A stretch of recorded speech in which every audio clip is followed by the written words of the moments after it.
अगर आप भी 2026 में केदारनाथ धाम, बाबा केदारनाथ के दर्शन के लिए जाने की सोच रहे हैं, तो आपको किन-किन बातों का विशेष ध्यान रखना होगा, ये इस वीडियो के अंतर्गत हम जानेंगे। तो चलिए शुरू करते हैं। तो सबसे इम्पोर्टेंट और सबसे पहली बात यही है कि आप केदारनाथ धाम के लिए जब यात्रा शुरू करेंगे, तो हरिद्वार से सोनप्रयाग आप पहुंचेंगे तो पहले 1 दिन का नाइट का स्टे सोनप्रयाग में लीजिए। सोनप्रयाग में नाइट रुकने के बाद अर्ली मॉर्निंग सुबह आपको कम से कम 4 से साढ़े 4 या 5 बजे के बीच में गौरीकुंड के लिए बढ़ना होगा।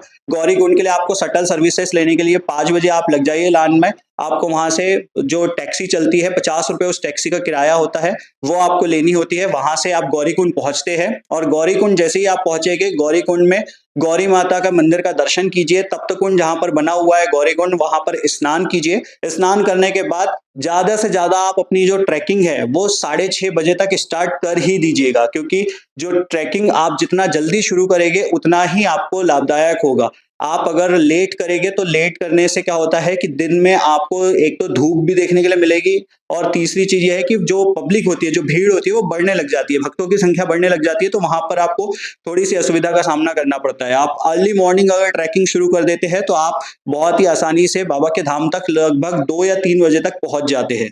तो ये चीज आप अपनी ध्यान रखिएगा कि आप अपना रजिस्ट्रेशन करवा कर रखें। रजिस्ट्रेशन आपके पास होना चाहिए, सर्टिफिकेट जो रजिस्ट्रेशन का मिलता है उसका प्रिंट आउट निकाल कर आप अपने पास रखें। चाहे आप पैदल यात्रा कर रहे हो, या फिर आप साइकिल से जा रहे हो, या फिर आप बाइक से जा रहे हो, या फिर आप अपने पर्सनल व्हीकल से जा रहे हो, किसी भी प्रकार से आप केदारनाथ धाम की यात्रा करें, आपको रजिस्ट्रेशन सर्टिफिकेट कम से कम 4 पॉइंट पर पूछा जाएगा रास्ते में। अगर आपके पास नहीं हुआ तो आपको लाइन में लगकर सर्टिफिकेट निकालना होगा, जिसमें आपका समय बेकार जाएगा, आपको ज्यादा समय लगेगा और आपकी यात्रा में आपको थोड़ी सी असुविधा का सामना करना पड़ेगा। तो पहले ही रजिस्ट्रेशन करवा ले ताकि आपको किसी प्रकार की असुविधा ना हो।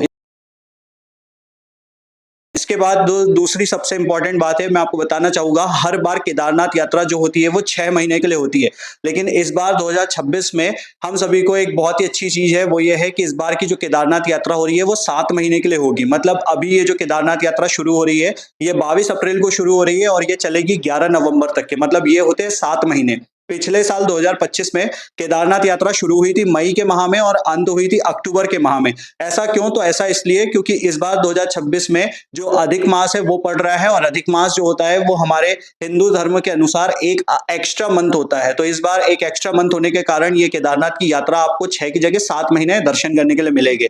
तो जो कपाट बाबा के बंद हो गए वो भाई दूज पर हो गए 11 नवंबर के दिन। तो इसलिए आप अपनी जो प्लानिंग है वो बहुत आराम से, बहुत ध्यान से करें ताकि आपको किसी प्रकार की असुविधा ना हो। केदारनाथ धाम जाने के लिए मेनली 2 ही ऐसे स्थान होते हैं जहां से आप केदारनाथ की यात्रा शुरू कर सकते हैं। पहला तो है हरिद्वार और दूसरा है ऋषिकेश। तो आप ऋषिकेश या हरिद्वार दोनों में से एक कहीं पर भी आप अपने आने और जाने की बुकिंग करवा कर रखें। चाहे तो आप बस से जाएंगे तो बस की टिकट आप करवा लीजिए, या फिर आप प्राइवेट व्हीकल से जा रहे हैं, टैक्सी से जा रहे हैं, तो वहां पर पहले ही टैक्सी वाले से बात कर लीजिए, तो आपको एक सुविधा होगी, आपको परेशान नहीं होना पड़ेगा। या फिर आप वहां डायरेक्ट जाकर अगर करना चाहते हैं तो आप वैसा भी कर सकते हैं, लेकिन डायरेक्ट जाने के लिए आपको वहां पर थोड़ी सी पूछताछ करनी होगी। ऋषिकेश और हरिद्वार दोनों जगह से केदारनाथ धाम के लिए डायरेक्ट बसेस होती है, लेकिन उसकी टाइमिंग सुबह 9 बजे तक होती है। केवल सुबह 4 बजे से 9 बजे के बीच में ही बसेस चलती है, इसके अलावा बसेस नहीं चलती है। इसमें आपको पहले बुकिंग कराना होता है, प्री बुकिंग कराने के बाद ही आपको बस में टिकट मिलती है। तो ये बात आप ध्यान रखें। इसके बाद में 5वीं जो इंपॉर्टेंट जानकारी है वो ये है कि आप केदारनाथ धाम जाने से पहले होटल की अगर आप अपनी बुकिंग करवा सकते हैं किसी प्रकार से, तो आप वो करवा कर रखें, जिसके लिए आप केदारनाथ की जो ऑफिशियल वेबसाइट है, गवर्नमेंट के द्वारा रजिस्टर्ड जो वहां पर संचालित संस्थाएं है, जो कि गढ़वाल मंडल विकास निगम लिमिटेड, GMVN के होटल और टेंट वहां पर दोनों संचालित होते हैं, तो आप इनके द्वारा बुकिंग करवा सकते हैं, जो कि बहुत ही अच्छा और बहुत ही एक सुरक्षित साधन है केदारनाथ धाम में रुकने के लिए। क्योंकि अभी तक मैं पिछले 3 सालों से अपने केदारनाथ धाम की यात्रा में GMVM के टेंट में ही रुका हूँ, GMVM के होटल में ही मैंने स्टे किया है। वो आपको एक अच्छी सुविधा देते हैं और वहां पर आपको सुरक्षित एनवायरनमेंट भी मिलता है। वहां पर मतलब आपको प्रॉपर सुविधाएं मिलती है रहने की। ये नहीं कि आपको केवल एक टेंट लगा दिया, उसमें गद्दा डाल दिया, रजाई दे दी, ऐसा नहीं। प्रॉपर आपको वहां पर रुकने की व्यवस्था मिलती है, जिसमें आप अच्छे से अपना स्टे कर सकते हैं।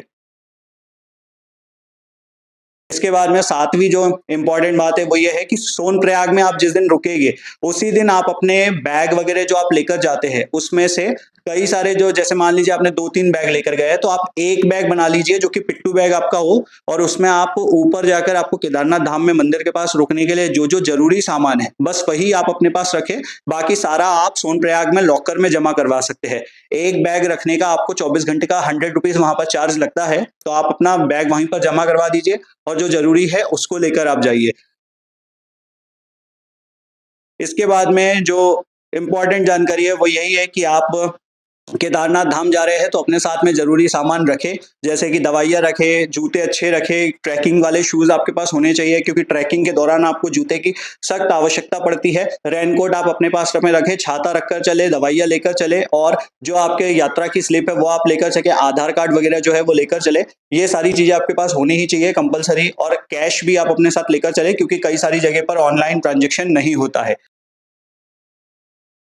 कि ट्रैकिंग के दौरान जब आप गौरीकुंड से चलना स्टार्ट करेंगे तो गौरीकुंड से वैसे तो 16 किलोमीटर कहा जाता है, लेकिन 16 किलोमीटर का रास्ता नहीं है। मैं अपने अनुभव से आपको बता रहा हूँ, लगभग 20 से 22 किलोमीटर का तो ये रास्ता है। तो इस दौरान आपको प्रॉपर पानी पीते हुए अपने बॉडी को हेल्दी रखते हुए चलना है। कुछ भी ऐसी चीजें आप ना खाएं जिससे आपको प्रॉब्लम हो सकती है, इसलिए आप प्रॉपर जो हेल्दी चीजें है वो खाएं। वहां पर आप नींबू पानी ज्यादा से ज्यादा पिए, ककड़ी वगैरह वहां पर फल फ्रूट वगैरह मिलते हैं रास्ते में, फ्रूट सलाद वगैरह आप खा सकते हैं। और खाली पेट यात्रा ना चालू करें। आप जैसे ही सोनप्रयाग गौरीकुंड पहुंचेंगे तो वहां पर आप देखेंगे कि बड़े बड़े बोर्ड लगे हुए होते हैं जिनमें लिखा होता है यात्रा के दौरान इन बातों की सावधानी रखें। तो उसमें सबसे पहले ये लिखा रहता है कि खाली पेट केदारनाथ धाम की यात्रा ना करें।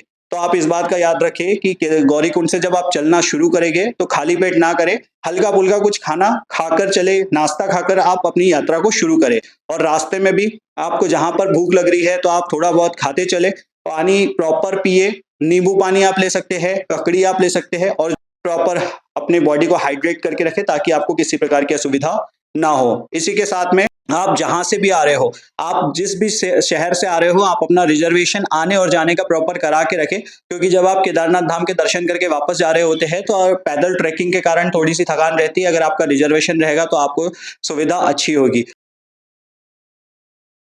सबसे इंपॉर्टेंट बात जो है, लास्ट जो मैं आपको बताना जा रहा हूं वो ये है कि मौसम की जानकारी लेकर ही आप अपनी यात्रा शुरू करें। जी हाँ, केदारनाथ धाम के लिए आप अगर जा रहे हैं तो एक बार मौसम की अपडेट ले लें, कैसा क्या वेदर वहां का है, और उसके बाद अपनी जो यात्रा है उसकी प्लानिंग करें। तो ये कुछ बहुत इंपॉर्टेंट बातें थी जो मैंने आपको बताई है केदारनाथ धाम में जाने के लिए। आप अगर बाबा के दर्शन के लिए जा रहे हैं तो ये कुछ चीजें हैं जिसका आप ध्यान रखें। बाकी बाबा केदार पर विश्वास रखें और अपनी यात्रा को आरंभ करें। आपकी यात्रा में किसी प्रकार की कोई असुविधा आपको नहीं होगी। जय श्री महाकाल, हर हर महादेव। मिलते हैं अगले वीडियो में किसी नई जानकारी के साथ, तब तक के लिए हर हर महादेव।